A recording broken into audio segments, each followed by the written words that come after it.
Hi అండి, అందరికీ నమస్కారం అండి. ఈరోజు టాపిక్ ఏంటి అంటే, ఇప్పుడు మచిలీపట్నం చూసాం మనందరం వీడియో. అతని వయసు ఏంటండి, అతను ఏంటి, ఆ అమ్మాయి చదువుకునే అమ్మాయి ఇంట్లో ఉన్నది. తల్లిదండ్రులు బయట వ్యాపారాలు అయ్యో చేసుకుంటున్నారు. డబ్బులు అప్పు ఇచ్చాడు. ఒక రిటైర్డ్ అయిపోయిన ఆయన అప్పు ఇచ్చాడు. అప్పిస్తే అప్పు వసూలు చేసుకునే విధానం వేరు కదండి. ఇంటి లోపలికి వెళ్ళి కూర్చుని ఇంట్లో ఇవ్వాల్సిన అప్పు అడగరు మగోళ్ళు అయితే. ఆడవాళ్ళు అనుకోండి పర్వాలేదు. ఆ అమ్మాయి ఇంట్లో ఉంది. ఆ అమ్మాయిని రోజు వచ్చి అలాగా ఆ రకంగా డబ్బుల కోసం వచ్చి ఇబ్బంది పెట్టే విధంగా చేస్తున్నాడు. ఆ పిల్ల చదువుకున్నది కనుక, తెలివైంది కనుక చక్కగా వీడియో ఆన్ చేసి పెట్టింది.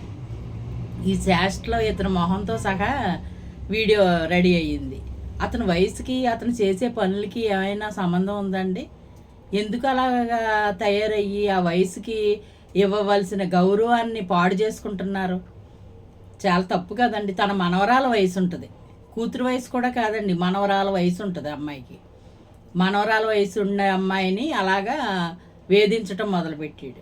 ఆ వేధించినందుకు అతనికి పోలీస్ స్టేషన్కి కంప్లైంట్ ఇచ్చారు. తీసుకెళ్ళినట్టు మళ్ళీ ఒక వీడియోలో చూశాను నేను. సిగ్గుపడుతున్నాడు. అప్పుడు సిగ్గు అనిపించింది. చేసేటప్పుడు చేష్టలో సిగ్గని అనిపించదండి? అదే మన ఇంట్లోనూ ఒక కూతురు ఉంటుంది, ఒక కోడలు ఉంటుంది. ఏ రకంగా చూస్తాం మనం? అలా బయటికి వెళ్ళినప్పుడు ఆ దృష్టి ఎందుకు ఉండదు వీళ్ళకి? వీళ్ళు ఇష్టం వచ్చినట్టు ఎందుకు బిహేవ్ చేస్తారు? ఆ వయసులో ఉండవలసిన లక్షణాలు ఏంటి? చక్కగా రామకృష్ణ అనుకోవటం, గుడి గోపురం, ఒకవేళ వ్యాపారం చేసుకోవచ్చు, తప్పులేదు. దాన్ని చక్కగా పద్ధతిగా అమ్మ అనుకుని, నాన్న అనుకుని మాట్లాడుకుని, ఆ వయసుకు తగ్గ గౌరవం వాళ్ళ దగ్గర పుచ్చుకుని చక్కగా మసలాలి. అది మానేసి వెకిలి చేష్టలో, వెకిలి పనులు, చూడకూడని వినకూడనట్టు ప్రవర్తిస్తే ఎంత చూసేవాళ్ళకి ఎంత అసహ్యంగా ఉంటుందండి. ఆ మనిషికి ఇంకా విలువ ఉంటుందా జీవితంలో? ఎవరైనా గుమ్మలోకి రానిస్తారండి? రానివ్వరు కదా. ఇంట్లో వాళ్ళు కూడా నమ్మరు. ఇప్పుడు మనవరాలు ఉంటుంది, తాతగారు పక్కన కూర్చోబెట్టుకుని మాట్లాడే అంత సనువు ఉంటుంది. ఈ రకంగా బయట పిల్లల్ని ఆ వయసులో ఉన్న పిల్లల్ని అలా చేసాడు అంటే రేపొద్దున ఇంట్లో పిల్లలు ఎలా దగ్గరికి చేరువవుతారు? ఎందుకు అంత జ్ఞానం లేనట్టు చదువుకుని ఒక ఉద్యోగం చేసి రిటైర్డ్ అయిపోయిన తర్వాత జ్ఞానం లేనట్టు ఎందుకు చెయ్యాలి ఆ పనులు? 10 మందిలో పలసనయ్యే పనులు చేసేటప్పుడు కొంచెం స్పృహ అనేది ఉండాలి కదండి మనిషికి. వయసుని మించి పనులు చేస్తున్నాం మనం. చిన్నపిల్లలు తెలిసి తెలియని వయసులో, యంగ్ వయసులో ఉంటారు అటువంటి వాళ్ళు. ఆ యంగ్ వయసు వాళ్ళు కూడా భయపడుతున్నారు ఇప్పుడు. అలాంటిది ఆడపిల్లల తెలివితేటలు పెరిగినాయి. ఎంత ఇది అనుకున్నా కానీ దిగజారిపోయి బతకరు కదండి.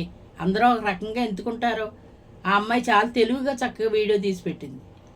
ఎంత అసహ్యంగా ఉందో చూడటానికి, వినటానికి కూడా చాలా బాధగాను, వికారంగా కూడా అనిపించింది. అసలు ఆడ మగ అంటే ఒక సాన్నిహిత్యంలో, స్నేహంలోనూ, లేకపోతే బంధుత్వంలోనూ, ఇరుగు పొరుగు అన్నాక, లేకపోతే ఏదైనా అప్పు చప్పు తీసుకున్న తర్వాత వాళ్ళతో ఉండే అనుబంధం ఎంతవరకు ఉంటుంది? వెకిలి చేష్టలు చేస్తే సహించి ఊరుకోరు కదా, బడితి పూజ చేస్తారు. ఇంకా అది చేయకుండా వాళ్ళు పోలీస్ స్టేషన్కి అప్పచెప్పారు. ఎంత వికారమైన పనులు చూడండి. ఇలాంటివి చూడవలసి వస్తుందని ఇలాంటివి చూడవలసి వస్తుందా అనిపిస్తుందండి నాకు. ఎందుకంటే ఇదివరకు తాతలో, పెదనాన్నలో, చిన్నాన్నలో, మేనమామలో అందరూ కూడా ఉండేవారు. ఉమ్మడి ఫ్యామిలీలు ఉండేవి. అలా కాకుండా మన ఇరుగు పొరుగోళ్ళు కూడా వరుసలు పెట్టుకుని పిలుచుకునేవారు. సరదాగా మాట్లాడుకోవటం అని, అదని ఇదని.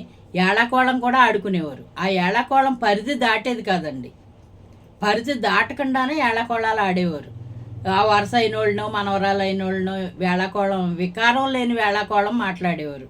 ఇప్పుడైతేనే పెడార్థాలతో మాటలు చాలాను వినటానికి వికారం, చూడటానికి వికారంగా అనిపించే శాస్త్రలో చేస్తున్నారు. కానండి ఆ వయసుని గౌరవింపబడేలాగా తయారు చేసుకోవాలి తప్ప, ఒక వయసు వచ్చేటప్పటికి ఆ మనిషి మీద భక్తిభావం, మంచి భావం కలగాలి, నమస్కారం పెట్టేలాగా ఉండాలి. అలాంటి సంస్కారం లేని పశువులకు నమస్కారం ఇంకేం పెడతారులేండి కదండి.